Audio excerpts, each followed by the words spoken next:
Good afternoon.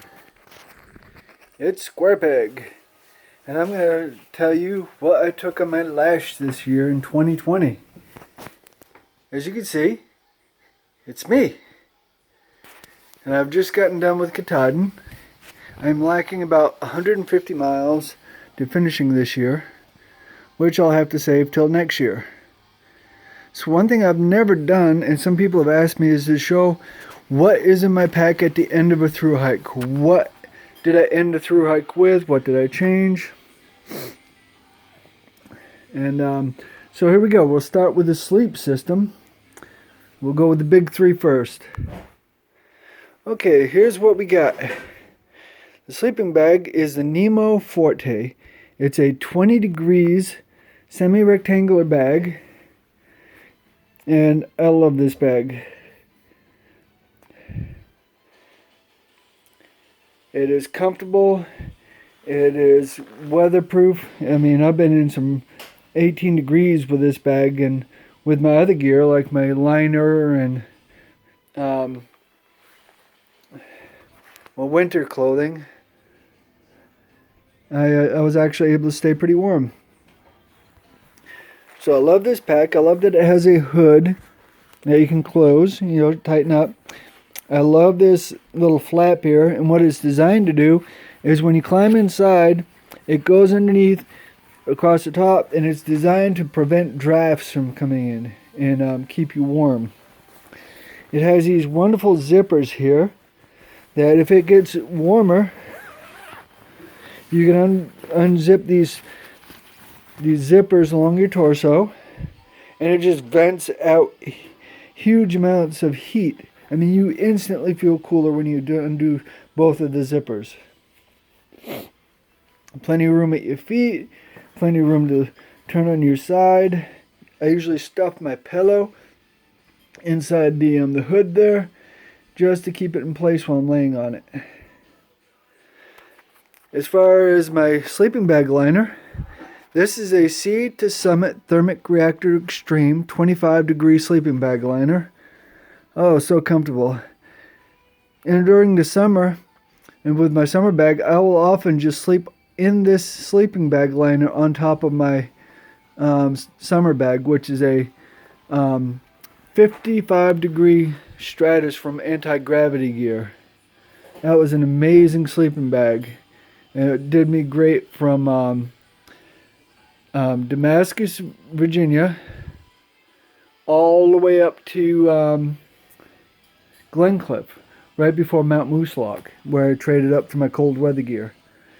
Can't say enough good things about that fleece sleeping bag liner. It's so comfy. It's like sleeping in blankets and linen every night. Now my Thermarest Venture, this one here is a new one. I had to get it last year because when I came back from my 1,385 mile section from Georgia to Greenwood Lake, my pack was stolen in New York City, so I had to get basically a lot of new stuff.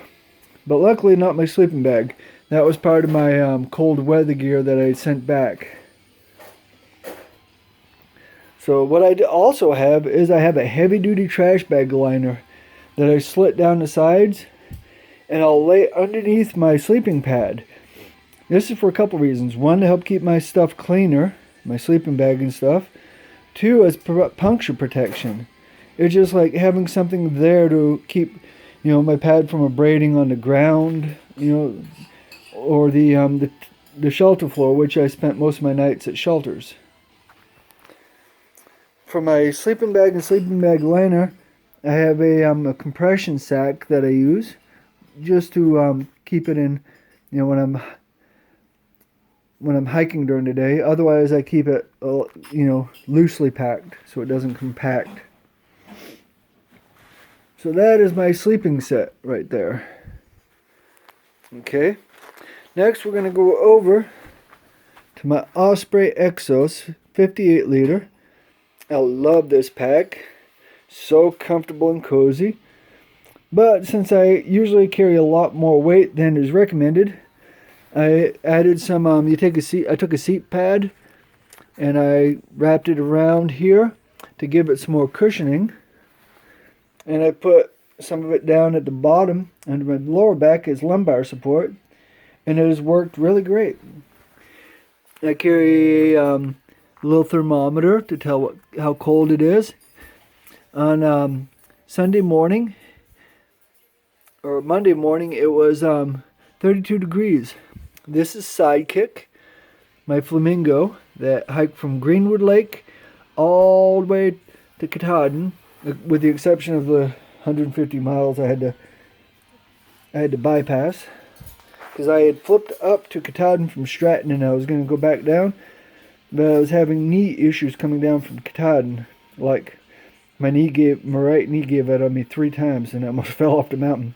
Thank goodness for hiking sticks, so I didn't fall off. I love this trampoline feature, which keeps the pack off your back. This is my I hiked in 16. I hiked last year and this year with one, so I have extensive experience with this pack and I just love it. It is an amazing pack. So much room for organizing. What I do, unlike a lot of other people, is I'll put my tent poles and stuff on one side, and on the other side pocket I'll put my platypus. And that way, when I need water, I don't have to take my pack apart. I could just unscrew a lid and add water without even having to take the platypus out of my pocket. Makes it so much easier when you're on the go or in the rain. You don't have to open up your pack and get everything wet. It's so easy to organize this pack. It's such a comfortable pack for me. But I have another pack. I have my ubiquitous fanny pack. Adding a fanny pack to a pack that doesn't have hip belt pockets is amazing. It means everything you need during the day can be put right in front of you, right at easy grip. So you just grab and go, like your snacks, any medications, anything you need during the day. Plus it has bottle holders. Outdoor Products has one that has one or no bottle holders at all if you do not need them. The only thing I recommend about this is right here where the pack meets the strap. You reinforce the threads. I took mine to a tailor and for like $5 he just reinforced both sides, and this one has held out remarkably well. I use my drink mixes is like Emergency, Noon, Go Light, energy drink, and a Amazing Grass tablet, which is like a serving of vegetables. So I do that with each one of these bottles, plus a package of tea, which I cold brew overnight. I really, really love this big Agnes Tiger Wall 2. You know, I've got most of my gear just waiting and biding my time until things were on sale at REI.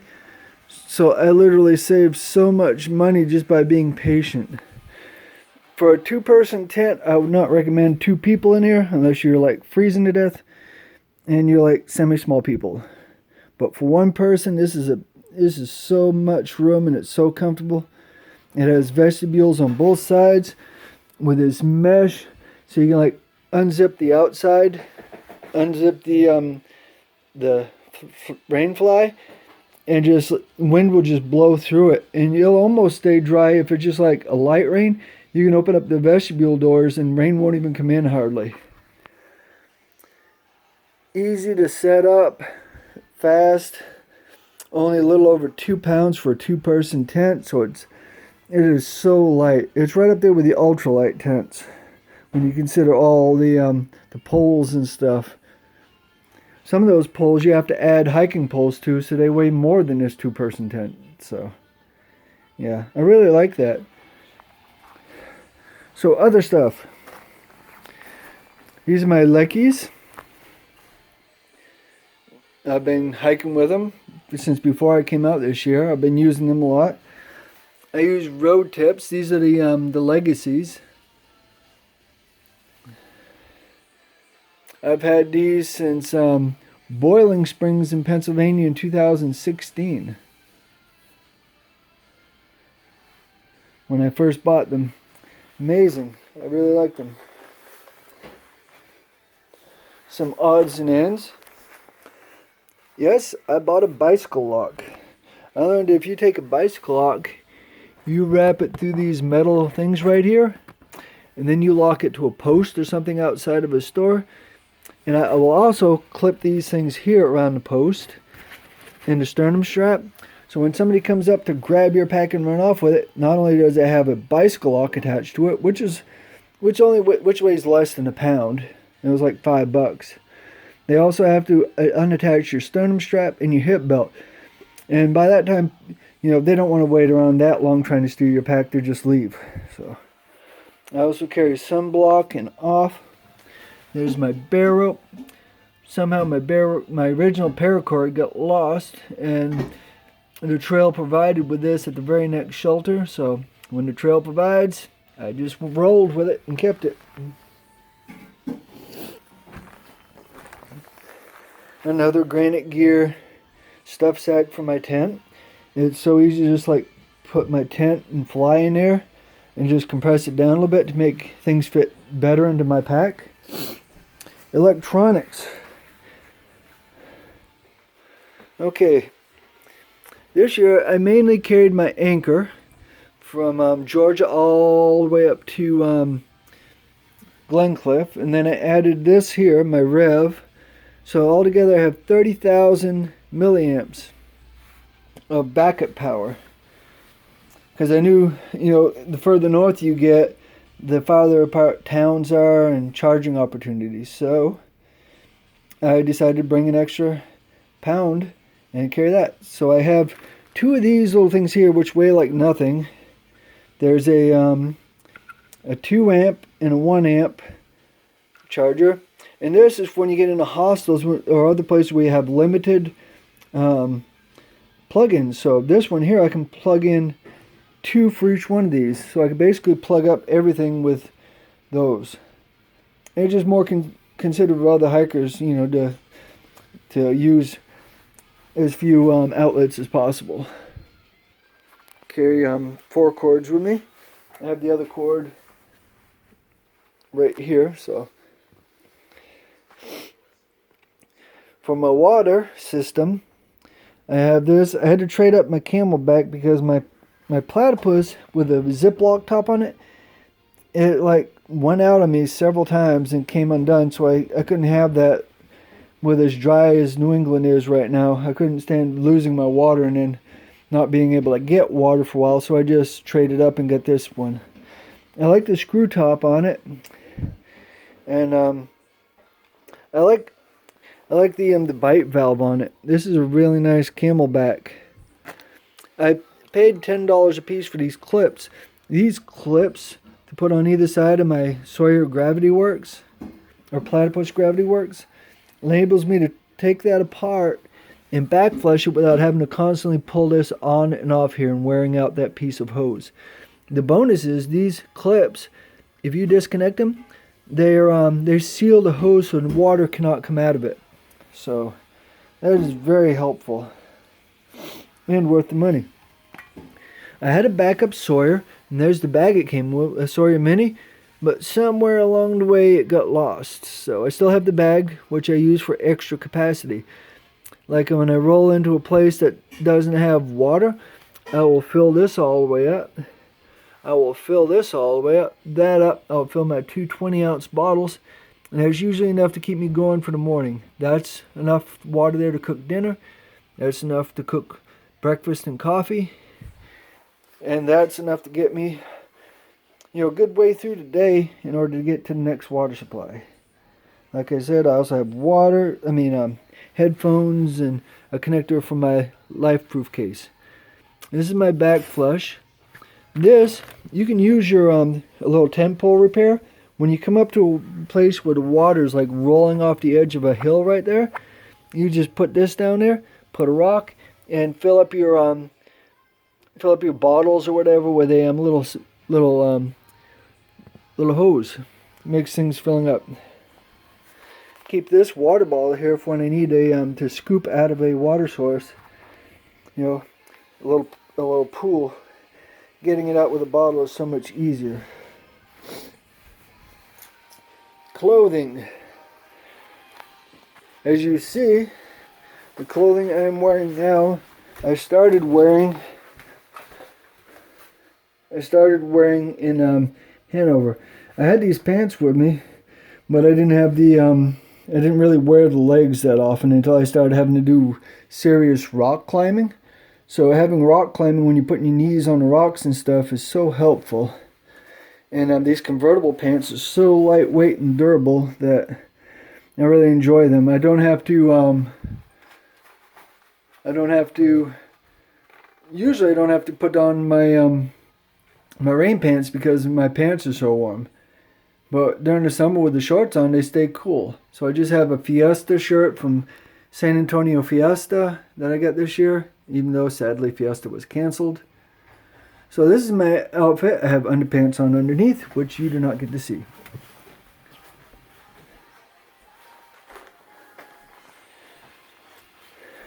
Okay, just for sleeping at night, I have a shirt and shorts with built-in underwear. I also have some socks to keep my feet warm. I got these in Greenwood Lake at the pharmacy. I think it's a Walgreens right there. Keep some bandanas around. That's my little stuff sack for my clothing. Another pair of shorts with a belt and built-in underpants. A Riddell shirt from Walmart. Another bandana. See, I wear bandanas pretty much every day, unless I'm out in direct sunlight. And then I'll wear that brim hat, or in rain. I wear the brim hat in rain as well to keep the rain off my glasses and protect my head from sunburn. So I have two hats here. I have this hat here for just being outside when it's really cold. And that's when I'm out hiking. But I don't want to wear the same, sweaty hat when I'm sleeping because I like to get clean before I go to bed at night. So this year when I was going through, and also that hat kept falling off while I was sleeping, so my head kept getting cold. So I was into whites this year. I stopped in at one of the huts and they have these like incredibly warm little beanie hats that cover your ears and are like some kind of fleece material.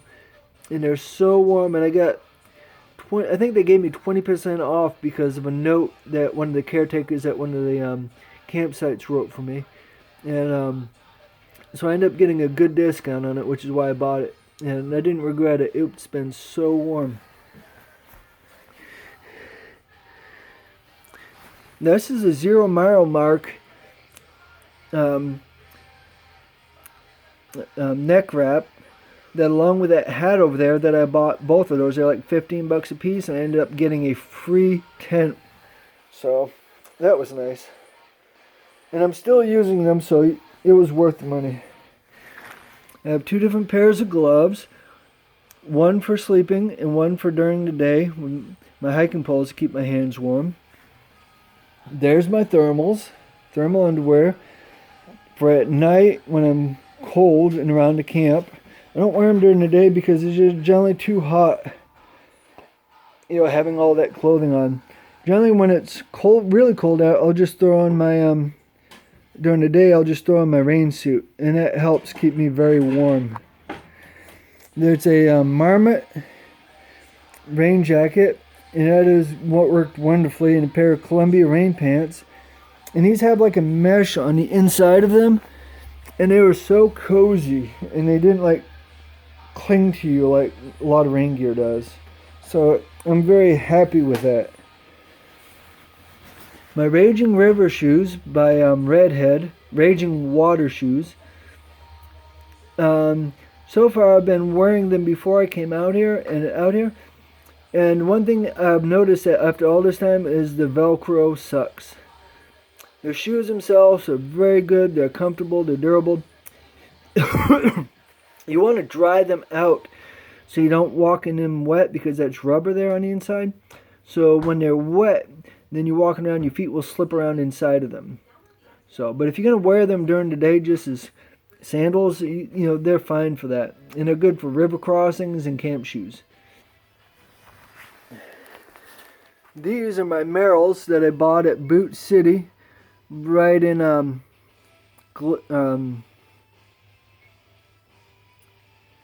at the Yellow Deli. I bought them at the Yellow Deli. And there's, what city is that? It's not Lancaster, is it? Or is it? But I bought them and they're in real good condition. I also wear insoles to give me some extra cushioning for my back and my knees. So I wear insoles just to take up the extra punishment that you're put on your pack. Little odds and ends. I have a tick wrangler. I have a little Gerber. I have a Smith & Wesson knife, which I mainly use for cutting cheese and sausage. I have shoe goo, which I use for my boots, and in shelters, whenever I look up during the day and see sunlight coming through the roof around nail holes, I'll take a stick, and I'll take shoe goo, and I'll stuff it around the nail hole or screw hole to patch the leak in the roof. Works great. I also have some super glue and rubber cement.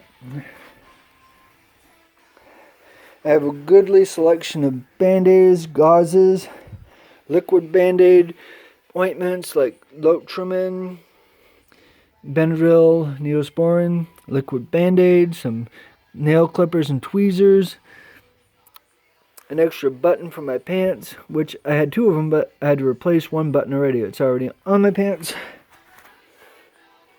The wooden button.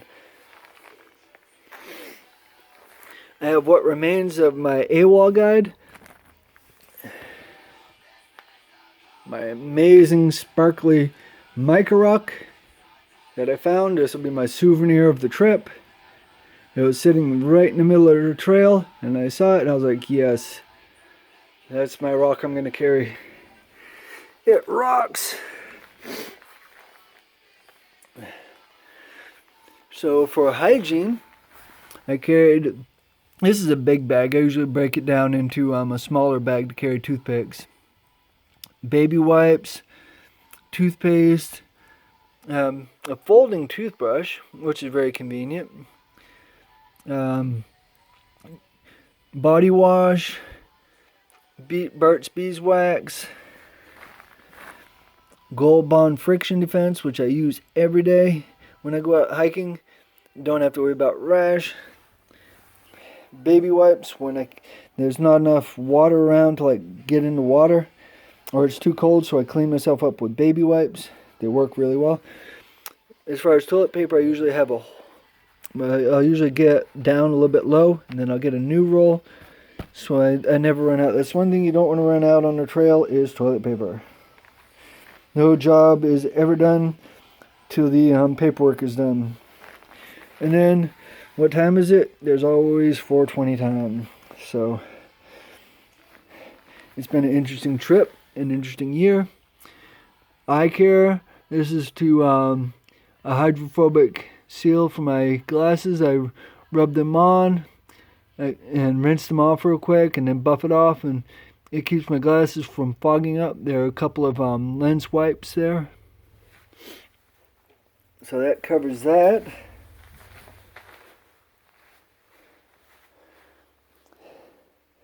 And food. We'll go with food. This is just an outdoor products waterproof stuff sack from Walmart. It's like $6. It's pretty lightweight, but it's very durable. What I'll do at night is I'll put all my food in there, and then I'll mist the outside of the bag with bug repellent to mask any food scents inside. So it's like almost a 5-day supply except for snacks. So I have different meals all prepared. This one's ready to be prepared. It's scalloped potatoes. This is oatmeal with Carnation Instant Breakfast, powdered milk, and there's mango pieces, pineapple pieces, ginger pieces, and there was some other kind of fruit in there as well. So we have fruit and different things. So different meals are like nor pasta sides. This is quinoa, rice, potatoes. So I have a good variety of things. This year I've tried something new as far as my snacks are concerned. I've started eating smoothies. It's baby food, but they come out with real fruit. They're like smoothies on the trail. They are amazing and so delicious and good for you. So I take one of these a day.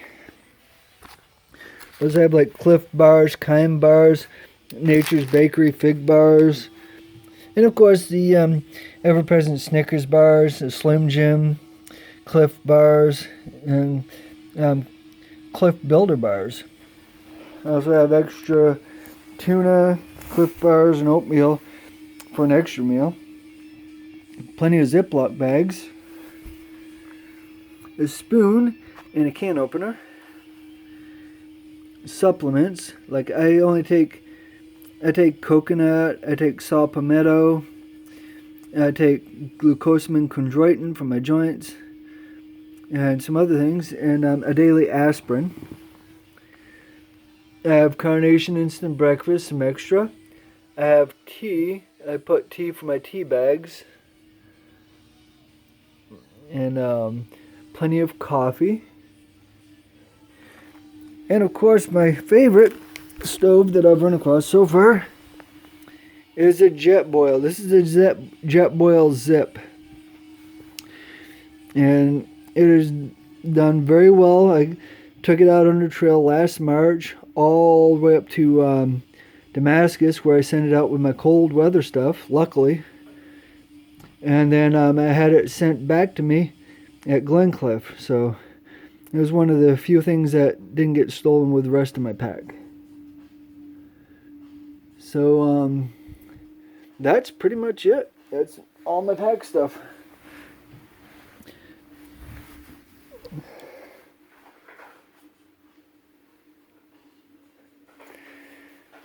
And I am happy and pleased with the performance of everything here.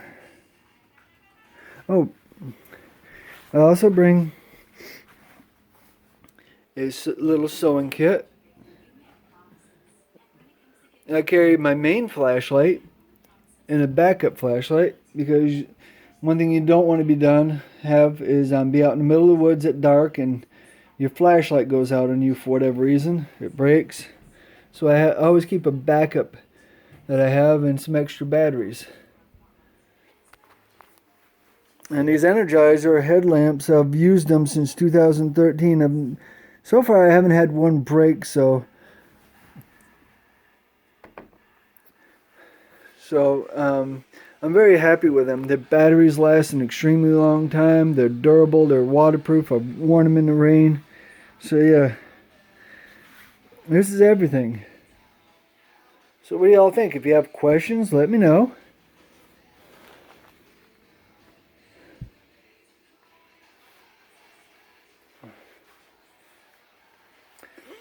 And this is SQUAREPEG finishing up his 2020 Appalachian Trail Lash.